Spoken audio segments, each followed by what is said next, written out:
Welcome back to the 2014 Spring Promotion Tournament live from Cologne, Germany. Now, before we get back to the matchup between KMT and NIP, I'd first like to welcome Team Solomon's owner and, of course, team manager Reginald to the table. Thank you for joining us.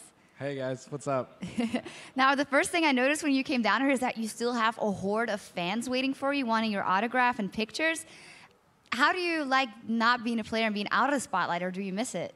Well, I really enjoy the supportive role I have now, where I can help the players and just really help them with their daily lives, help them before the game.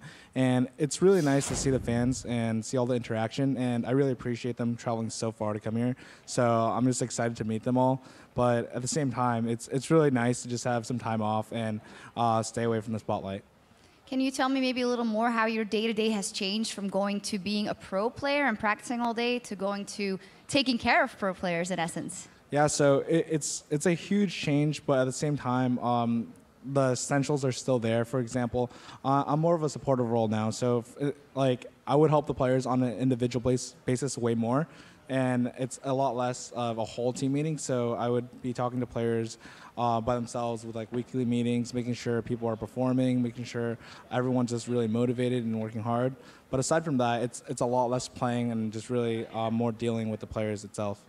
Okay, and of course your players have performed here already versus the Lemon Dogs. What are your first impressions of their team synergy after that first big test for them? So today, right, I was pretty worried because we're scrimming KMT and we've been doing really well in scrims, and we dropped a game against KMT today, so it was like, oh crap, we might not go in so well. And of course, they performed really well. They stuck to the basics, and they won the first game. The second game was a little bit shaky, but they managed to just overcome it all and just win. So I'm really happy that they performed. And I think you also realized this was a great performance, but this was also versus a team that has just come together. How do you think you'll be doing in the actual LCS versus the top teams in North America? It's really hard to say right now because it's the initial phase, right? Everyone has just came off from their break, and they've been relaxing for the last couple of months. But we started practicing as soon as possible once Bjergsen flew in. So it's hard to say, but based on our scrims right now, we're worried about Cloud9. They've always been a force to be reckoned with. So I think that they're the only threat in NA right now. But who knows? In a month or two, any team can just really outperform each other. You're talking about Cloud9. I also kind of wanted to get your take on the rest of the matches in that Battle of the Atlantic, because one of those is Team Alternate versus CLG, and your teammates were kind of rough when it came to talking about CLG. So I've been watching TSM versus CLG scrims, and it's a little harsh to say that they're non-existent, but at the same time, I don't really know Team Alternate. But I do feel like CLG will take that match, mainly because Alternate is a new team compared to CLG, and CLG has played in many international tournaments. Whereas I feel like Alternate's a good team, but once they travel to the United States, they're not going to be used to the daily, weekly LCS matches. It's a totally different atmosphere where you're traveling 12 hours and you're not used to the food you eat, you're not used to the place you sleep, and you're going to be playing against a team that has that experience.